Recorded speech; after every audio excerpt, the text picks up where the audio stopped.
Hello. Hello. Hello, this is Rob Van Dam calling in. Hey, what's up, buddy? How are you? Excellent. Yourself?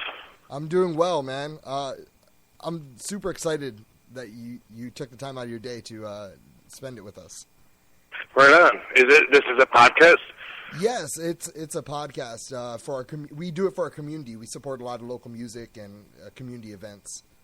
So does that mean watch the language? No, we say fuck a lot. Oh, okay. It's a comedy show. I love saying fuck. All right, so how are you, man? How is everything? Everything's good, man. Everything's real good. Excellent. You know, if I was an RVD, I'd wish I was. I'm going to use that one, okay? Well, yeah, I don't see if it'll get you. I recommend to everybody, try the thumbs, dude. It gets me a long way. All right. I have, what is going on with you guys and with you and your camp with the comedy? Because we did a show at Hong Kong Inn last week, and down. I'm sorry. Yeah, right there. Up. Oh, I'm sorry, Rob. All right. So I saw a flyer, and I saw you, and I was like, no way. I was just floored. And like, is that the avenue you're pursuing now? Is comedy? I'm not really known so much for my stand-up comedy, and after Saturday night, you're going to find out exactly why. I've been doing it for a while, actually. I think 2006 is when I started, so it's not something that I'm trying to pursue as a career. I actually, as an artist, I enjoy getting up there on stage and getting the message out. You know, it's all about me speaking and getting my personal message out. That's why right away, as soon as I said, because I was a fan as a kid, you know, and I always thought, yeah, I'd like to do this someday. And then when the time came in 2006, I said, fuck yeah, I'm going to get up there on stage and do this. Right away, comedians are like, yeah, if you want some help writing jokes or a bunch. I'm like, dude, get the fuck away from me. I just said I could. It's about my message for me. Someone else isn't going to write my message. But I know I could do it, and so I did. It's the time when I started, I hadn't heard of any other wrestlers doing it. I don't know if they had or not, but you know, not long afterwards, pretty soon I started hearing about Piper and Mick Foley and people. A lot of people have seen their stuff because they travel around a lot and do it. I mostly just do it close by where I'm at. You know, I live in LA. There's a million comedy clubs, and so you know, if someone wants me to travel somewhere and do it, then they gotta pay me like I'm wrestling and. You know, I'm a much bigger star in the wrestling world than I am in the comedy world. Yeah. If you don't mind, just a little, you know, open the door a little bit for us. What is the message? What is your message? Well, I mean, I think all stand-up comedians' messages are about their perspective, how they perceive the world. You know, I do a lot of day-to-day stuff. I mean, it's not about wrestling stories for me. That's one of the most common comments that I hear after the show from comedians or from fans. They're like, "Well, I thought you were going to tell a wrestling story." That's not what inspires me when I go up there. I have a really, really dry sense of humor. So dry, I call it cottonmouth dry. And I have different messages about nonconformity, about censorship, about. What do we talk about? We talk about what do you call that when people hate on homos? What do you call that stuff? Homophobia. There you go. Thank you. I mean, I talk a little bit about that, about the bro code. I talk about all kinds of stuff. I'm kind of all over the place when I'm out there, and then I actually have enough material to where doing like a 30-minute set, you know, I'm hoping to give you my best stuff, but it's not going to be all of my stuff. There'll be a lot of stuff I leave out. And sometimes when I get on certain, because it's about the message, sometimes it's hard for me to give up stuff that when I was coming up and putting material together, sometimes I'd get on stage and I'd stick on something about how stupid censorship is. You know what I mean? Yeah. Like you've seen these comedians, they say they get up on stage, they're all excited, they're proud because they don't have to stoop so low as to use cuss words, you know, like they're holier than us. Nowhere in the Bible does it say thou shalt not say motherfucker, right? and anybody can substitute one word for an otra. See what I did there? That's all they're doing. They're making a word substitution game out of their material. Sometimes I hang on that so long, and the audience doesn't even want to hear it. And when I make these points about how stupid, because we invented words. Yes. Way back in the day, we created words for everything. And then someone came along and said, hey, we need another set of words for the same objects, only this set of words, we can choose to be offended when we hear them. You know what I mean? Is that not retarded? Yeah, so, it's, and all right, take the word fuck, for example. Fuck, it's an acronym for fornicating under consent of the king. And we turned that into a curse word. Yeah, and we gave it power. We give all words power. The N-word, we give that power. So anyway, yeah, I mean, my humor is, and anyway, the point that I was making was, you know, in putting a set together, I sometimes, if I go around a lot, I can try different stuff and bring old stuff back and tweak it around, whatever, and I do that. But some stuff I end up putting on the back burner just because the people aren't into it as much as I am. But some of it I hung on to for a while. But it's all good. My humor is what other comedians refer to as intelligent humor, if you're familiar with that. Yeah. So if not, you know, hey, and I let the people know too, because I say if you guys aren't getting my shit, that's on you. Go back to school. We're having a big party. Our radio show is called the Red Light District Show, and one of our members' birthdays is the day before, and so we're all going to go there. Our whole cast, we have like 12 to 20 people, and we're going to hang out with Rob Van Dam for the night. Dude, that's awesome. That's way cool. I'm looking forward to it. I was hoping you weren't going to say it the night before and invite me or something like that. 'Cause I got a super busy weekend, but glad to be able to make this in. So I just stand up, not like full time. Like I said, I've been doing it for a long time, but it's been like 2 months. Like 2 months ago, I did a weekend and did about 3 shows. It might have been, you know, several weeks or a month or whatever before that. So usually. When that happens, enough time has passed to where I'm just throwing together, you know, a set like the day of the show because it's whatever's on my mind that day and throwing it together. So that's usually how it is. So it's, you know, some of the other guys that they do it full time, they go from club to club to club. I've done 5 shows in a week before, and it's fun, but. Usually, when I release up on stage, it's a little more special of a treat. Yeah, and that's a good strategy. You spoke earlier, and you classified yourself as an artist. Do you paint, or do you... Not that kind of an artist. No, I need help when it comes to graphic designs and stuff like that. Yeah, my artist is in creativity and in creating. I like to write. And I've always written. I have some published works. I have a comic book that I wrote. I have many projects that I'm working on right now. A lot of people see me in the ring as a professional wrestler as an artist. You know, and that's art always, too, yeah. Sure, of course. Your moveset. And when they say that, it usually starts with a bigger compliment. If a fan says to me, you know, like, hey, you're my favorite wrestler. I mean, that's way cool, of course. And, you know, I take that to heart. But when someone says, hey, man, I really enjoy your work, you know, you're a good artist, then it seems like they're coming at a more professional level or something. And, like, maybe they understand a little more about the strategy behind, you know, why I do what I do. And anyway, it strikes a little deeper. Yeah. Would you consider or classify yourself as a comic nerd? I would say a former comic nerd because I'm a lifelong fan, but I really don't put much energy into it right now. I haven't even seen the last Avengers movie.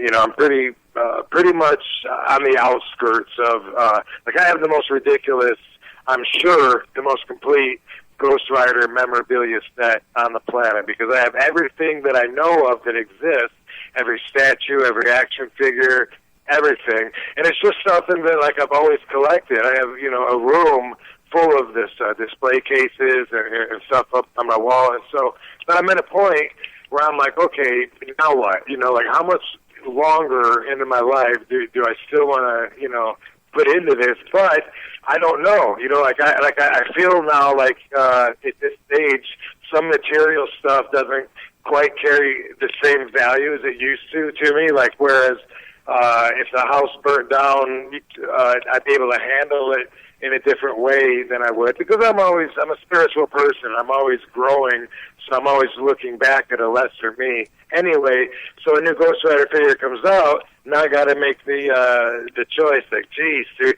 do I need that? No, but am I going to let there be just one figure that I don't have in my collection? No, like, no, I gotta have it. Yeah. Did you see any of the new trailers that went out this weekend?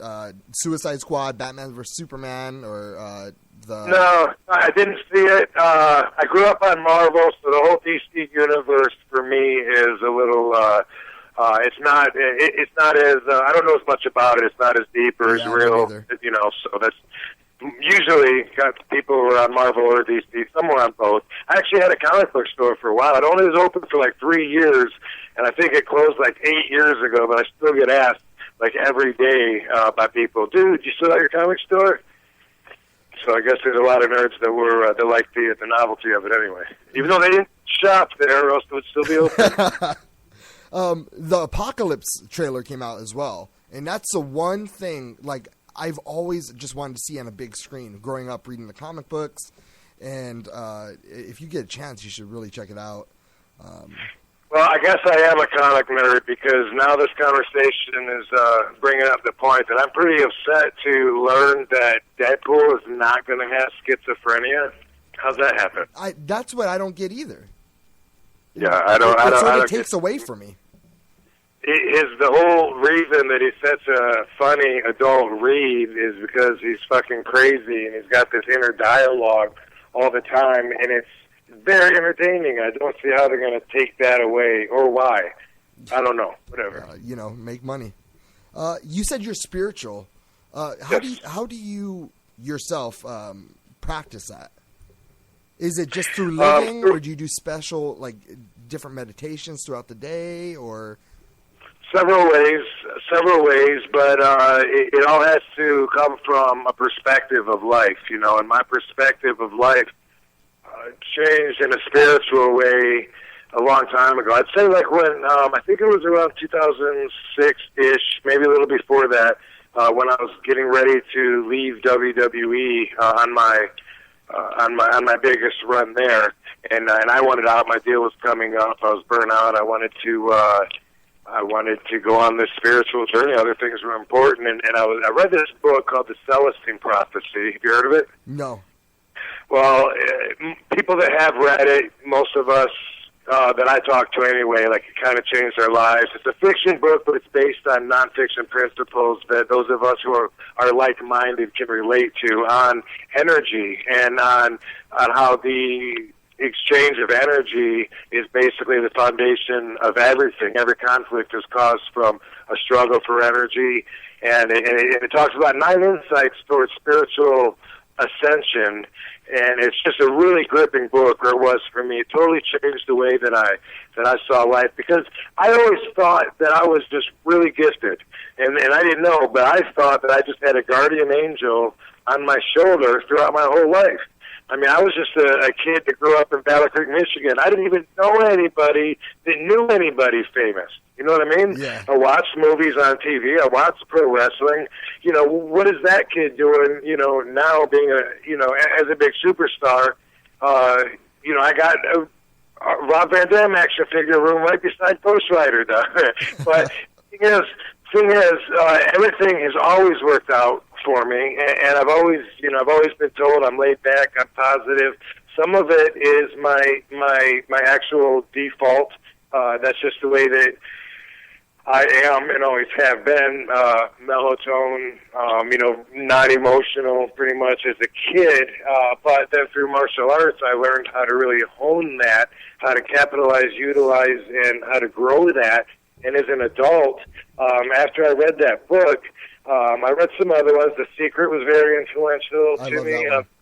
There's a great one called the Four Agreements, which totally, what's great is when you read it and you feel like, dude, this is exactly what I've been telling people. But that guardian angel that I thought that I always had, I found out is with everybody. It's just a matter of being plugged in or not. Most people, not only are they disconnected, they have no idea or no interest even in the connection process. But those of us who are spiritual, we get connected into that power that's inside and in between all of us, and it's everywhere at the same time.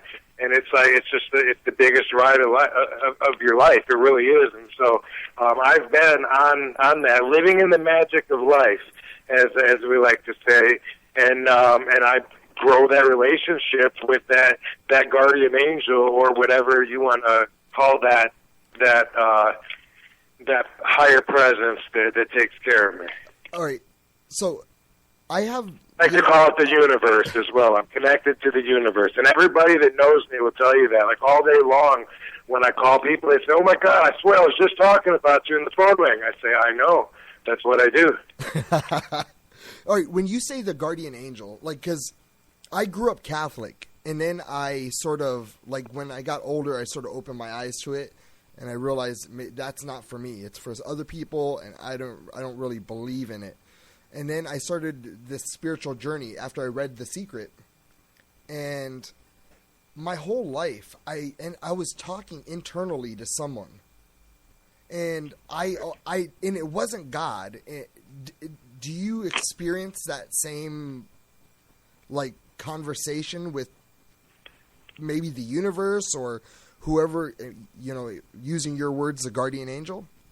Well, here's what I think. So I thought it was a guardian angel as a kid. Now I like to call it the universe as an adult, and I think it's the same thing. And I think it is God. And people that believe that we are God, that we manifest our own destiny, I get that too. It all fits in. All organized religions, although they differ from each other, which is why it's really hard to subscribe 100% to one and denounce all other ones. To me, I'm okay with the fact that we can't know everything. There's some stuff that while we're alive as human beings on this planet, we're not allowed to know. We probably couldn't even couldn't fathom understanding whatever this higher being is. And, you say that it's not God. Maybe it is, and maybe you and I are God. Maybe God is in and in between us. He's a higher power than us. We're not higher than ourselves, obviously, although we want to get there. Everybody that wants to better themselves, what they want to do is they're trying to increase their vibration to match the tone of the higher power. They're trying to be what, Bible readers want to try to. They say, hey, we're sinners, but we want to try to be more like our Creator so that we belong with Him in heaven. Dude, it all relates. If you can generalize it and say, okay, hey, I don't necessarily know for a fact there's an angel named St. Peter, or St. Michael, fuck that. But if you can use what you do know and you can expand on that and really study from another perspective, you can learn more, you can know more, but you don't have to necessarily put labels that match other people's labels and all this to be comfortable with it. Yeah. There was a point in my life, maybe 2008, that the whole thought, and you're what you're saying, it just really triggered that. The whole thought of not knowing what happens when you pass on or when you move on from this world, did that ever scare the shit out of you? No. Maybe as a kid, I don't know. As an adult, hell no. And I guess that's what bothers a lot of people, And I wonder about, say my dad, because he's up there in his 80s, I wonder what that's got to feel like when you beat the average and the odds are always dropping that you'll continue a long life. I wonder at that point how much your perspective changes. Like, you wonder what's coming up for you. But right now, to be honest with you, I feel like I am indestructible, and like nothing can change that for as far as I can see. I've always felt that way, and I still feel that way. And that's one way that I don't feel like most people can relate to me. But then here I am, sitting here in the Rob Van Dam fucking house up on the hills with everything but my Superman cape on. When you're, like, let's say that you're on the road, doing the wrestling thing. Yeah. Does that like being, picking up and leaving and moving all the time, does that at all harm your spirituality or your frequency with the universe? Absolutely, and that's why I'm not there right now. I needed a break because it's exhausting spiritually. And I'll tell you this, the whole thing for me with being spiritual is a very personal thing. Like, I don't mind, talking and trying to share and help, other people understand whatever. That's how we... That's, communication is how we all learn. But what I'm saying is it's a personal relationship. For me, it's growing my relationship with the universe, and I work on that throughout the day, and I'm confirmed all day long that the universe is like right there with me. I actually journalize the synchronicities that happen throughout the day. I've done that since 2006. I have some crazy coincidences that should never, ever happen. 3 or 4 things coming in, and I believe the more you peel back the layers, you find out there's even more and more that you didn't even think about that relate them to each other, and that's just the patterns of the universe, the patterns of life, which I've always understood. But let me tell you this, wrestlers and fans and people that don't even like wrestling, the only way they can fathom wrestling getting the better of you, doing it a long time, everybody, I've been doing it over 25 years. Everybody says, wow, that's got to take a toll on your body. Everybody listening to this, that's all anybody ever thinks. They don't think about spiritually, mentally, and I've said for almost my whole career, at least for over 20 years, I've said my body is going to hold up way longer than my passion. I knew that. I'm unique in that way. I'm one of a kind. I'm in phenomenal condition. It's not for a lack of taking it easy in the ring, but I don't get hurt.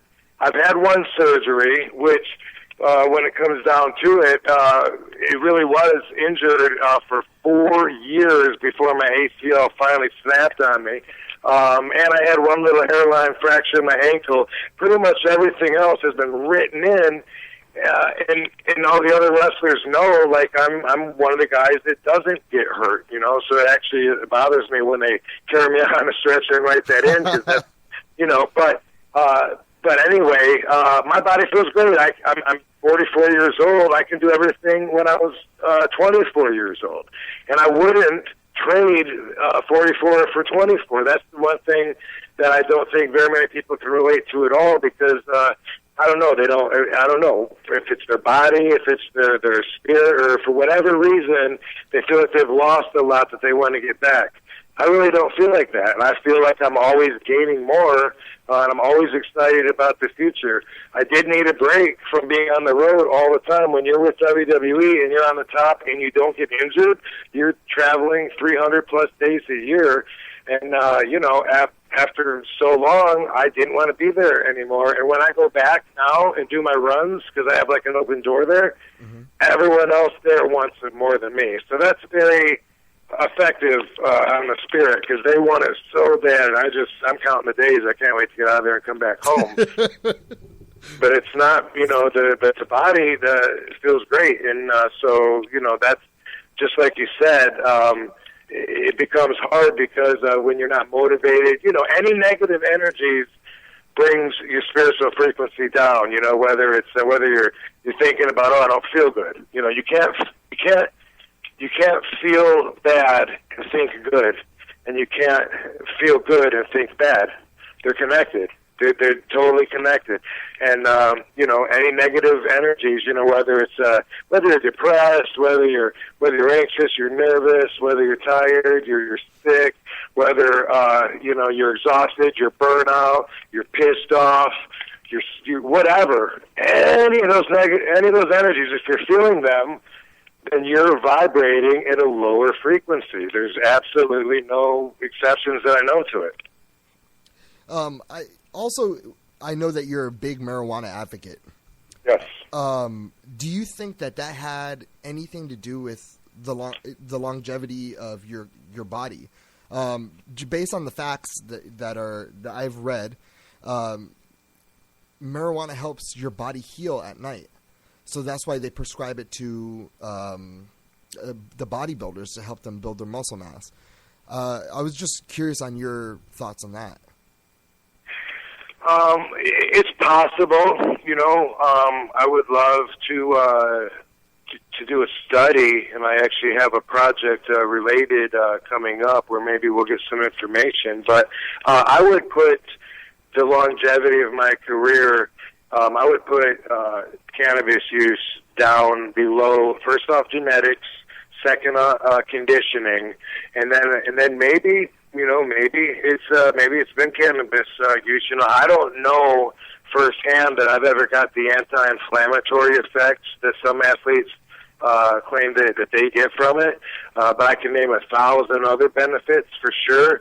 And we do know now. I was trying to get Chris Nowinski up there at the Sports Legacy Institute to do a study years ago to find out if THC could prevent concussion damage, because I knew that it fights off the formation of the protein that causes Alzheimer's, and basically the concussion damage is almost like the exact same thing. So I thought, and I talked to him about it, and the only reason that I didn't pursue it years ago was that he told me it would take hundreds of thousands of dollars to even get a test like that, to even get it put together to try to have it approved, through the school and everything. But now the NFL is looking at all that, and they're saying that there's that the THC has is a neuron protector, and they're considering letting football players smoke because the concussion damage is one of the main concerns with the high impact sports today. So, with that in mind, I mean, I've had hundreds of concussions in my career, but I don't think that I have any permanent damage. A lot of my friends have no problems during this exact same conversation saying, oh, yeah, I see light flash sometimes, or sometimes I just face out, or sometimes I this or that. A lot of my friends say that. I got to say, I don't think that I have any remaining factors that stick around to remind me of how many I've had. Is it because of the THC that's been, fogging up my brain? Perhaps. Did they test when you're on the road, full time with WWE? Do they test for the wellness THC? Yes, they do. Yes, and if you, it's a fine if you fail for marijuana. Other drugs can lead to suspension or termination. Okay, and just out of curiosity, and I understand if it's private or you have to keep it on down low, but when you're back full time, do they give you do they mess with you about that or? Well, first off, it depends on, when you say full time, I left in 2006 and then I stayed gone until 2013. I made a return, which was one of the most highly promoted returns that I've ever seen. It was awesome. And I just had a 3-month contract. I had 66 matches, I think, in 90 days. And I was there for that. They tested me, before I came in, and then I don't remember if they tested me again. I think they did, right before I went out. I think they tested me, and I think if I remember right, the doctor said, "Hey, you failed," and I just said, "Dude, he must not know I got 3 days left," and I just left.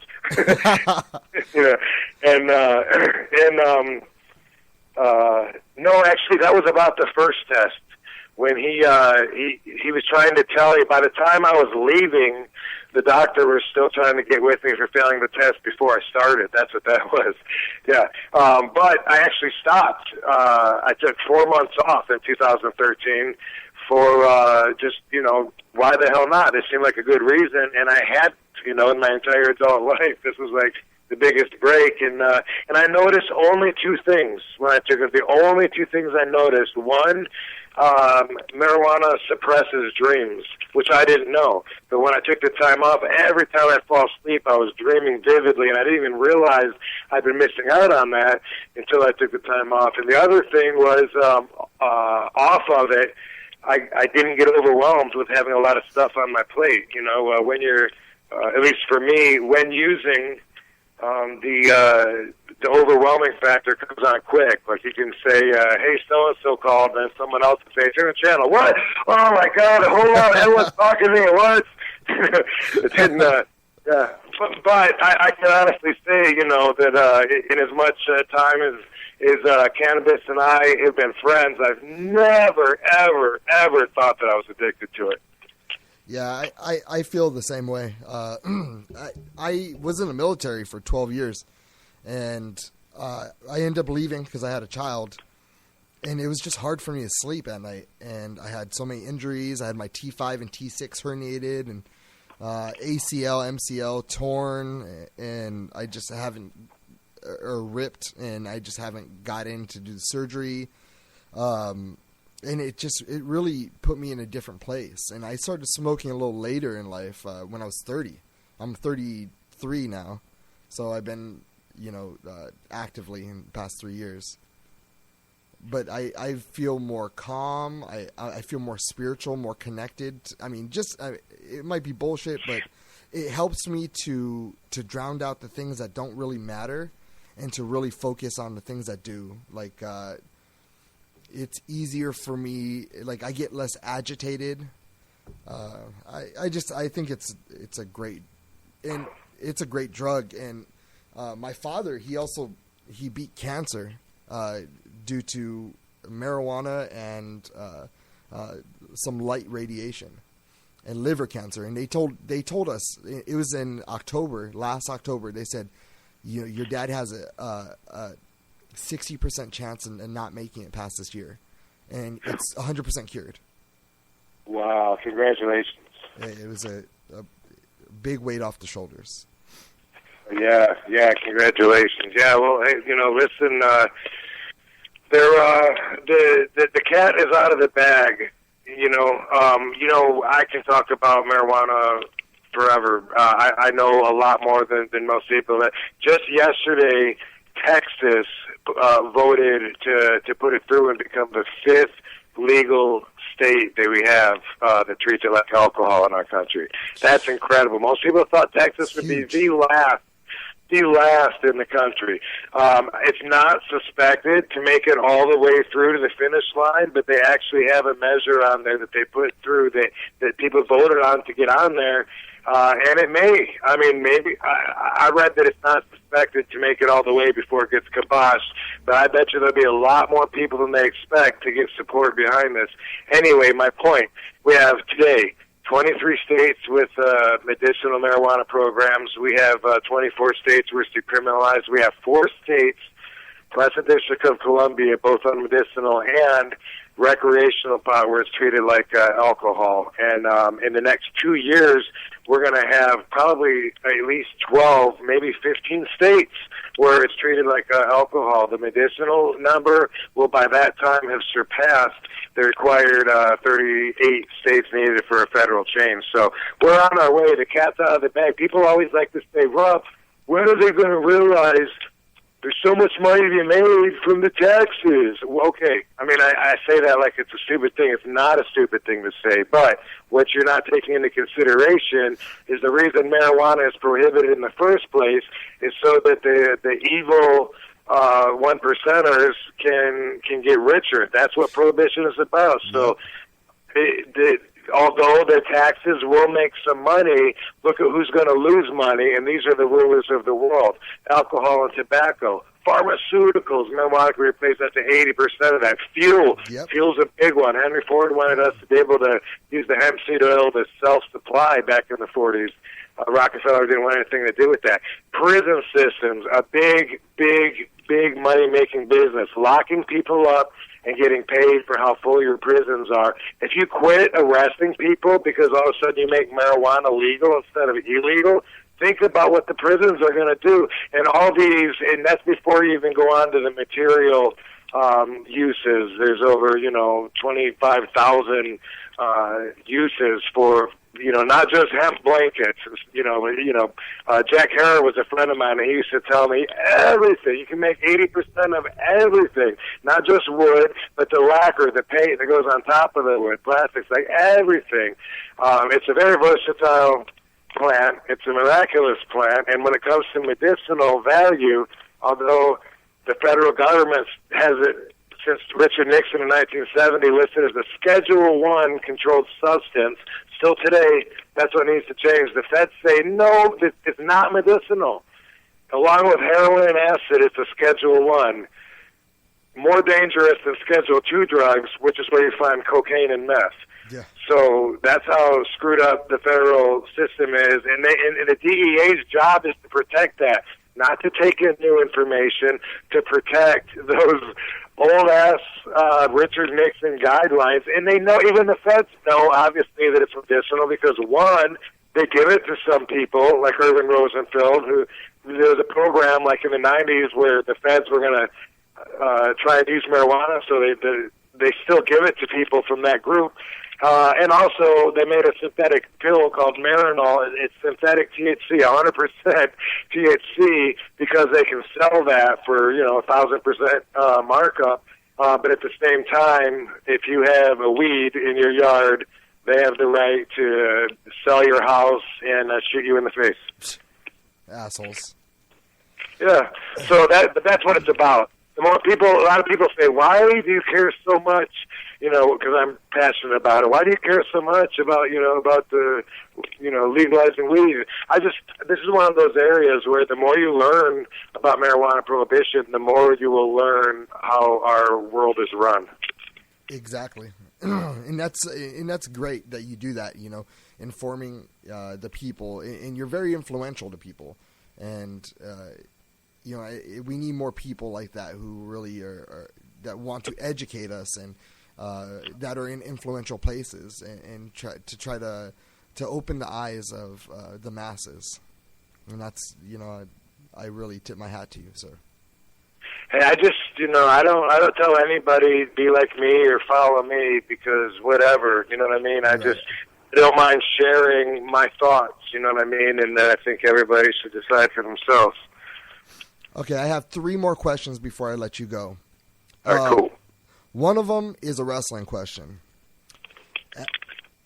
The WWE and wrestling is headed in a different direction, especially with the developmental territory NXT. I guess my main question is, do you know about that? Have you seen that? And if you have, what do you think about it? I've seen NXT. I've wrestled twice for them, once in 2014, once in 2013 during my runs with WWE. The first time I wrestled,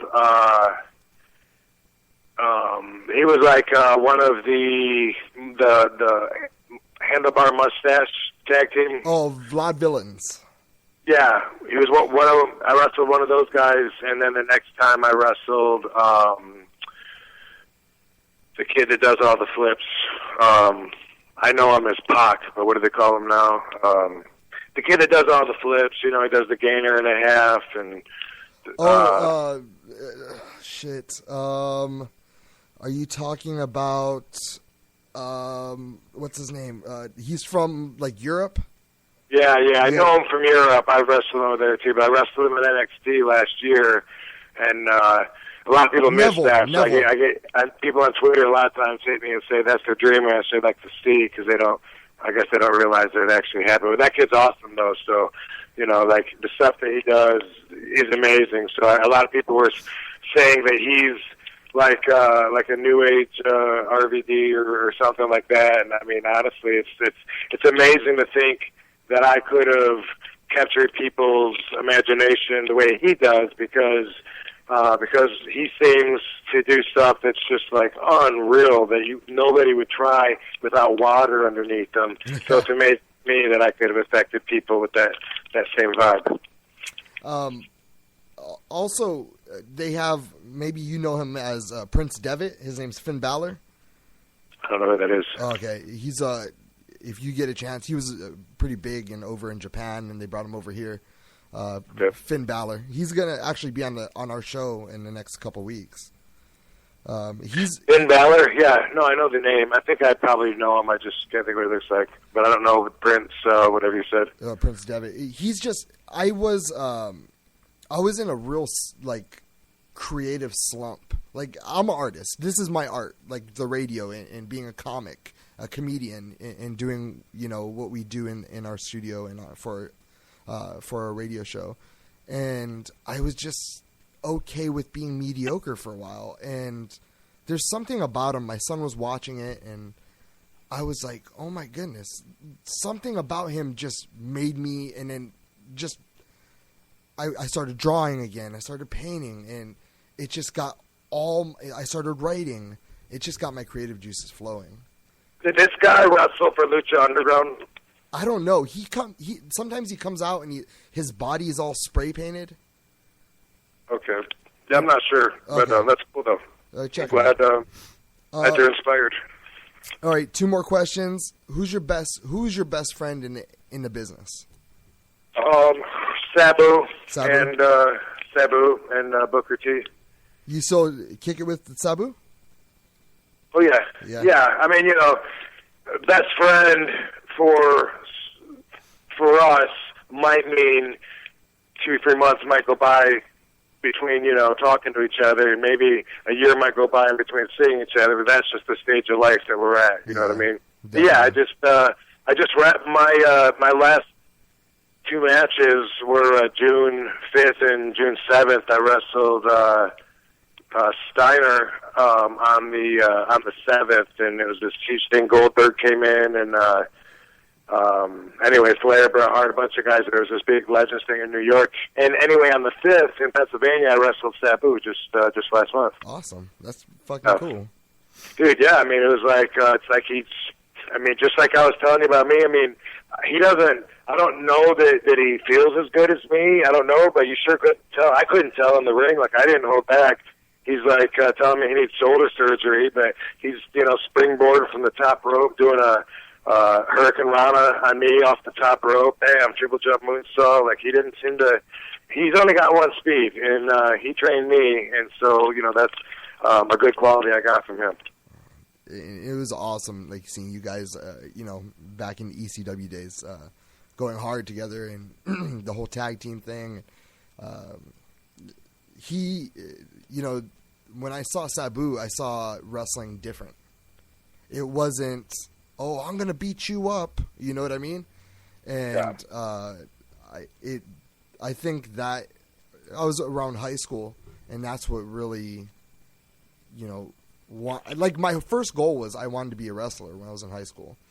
And I think he was one of the reasons why. So Sabu, he goes for it. I remember one time he said to me, he said, "You gotta live life to the fullest, man. You never know. You could be walking down the street one day and bam, get taken out by a bus." And I was like, "Bro, you need to start using the sidewalk." Oh, all right. And my last, it's actually not a. Oh, fuck. No. Did he just hang up?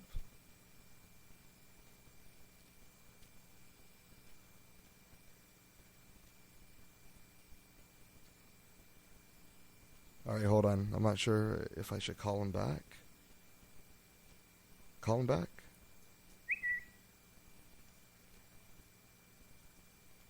All right, that's my phone. People are texting me or something.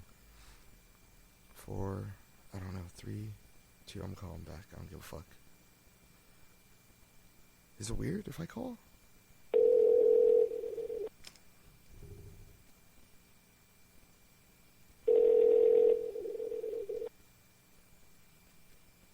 Oh, was that me? No, I don't know. I don't know. I'm glad I got my joke in. I heard you start to laugh and went silent. Okay, I have one more actual. It's more of a request, please. Okay. My guy, he's been with me on the show for 5 years, and he's a big fan. His name's Brian. If you could just wish him a happy birthday from Rob Van Dam, that would be very much appreciated. Happy birthday, Brian. I hope it's a 5-star from Rob Van Dam. You're the best. Go see Rob this Saturday at the Hong Kong Inn off of Thompson. Where's it at, man? Off of Thompson. Don't send him to the wrong place. Now, everybody knows. Go see him. We're going to be there red light. And if you go up to us, we'll have a bunch of T-shirts. If you listen to it, just go up to us and say Rob Van Dam, and we'll give you some free T-shirts. Awesome. Rob, thank you for your time. I had a great time talking to you, and you're a pretty fucking cool dude. Right on, dude. Look forward to seeing you on Saturday night. All right. Sounds good, bud. Night. All right. Sounds good, bud. Night. All right. Sounds good, bud. Night. All right. Sounds good, bud. Night. All right. Sounds good, bud. Night.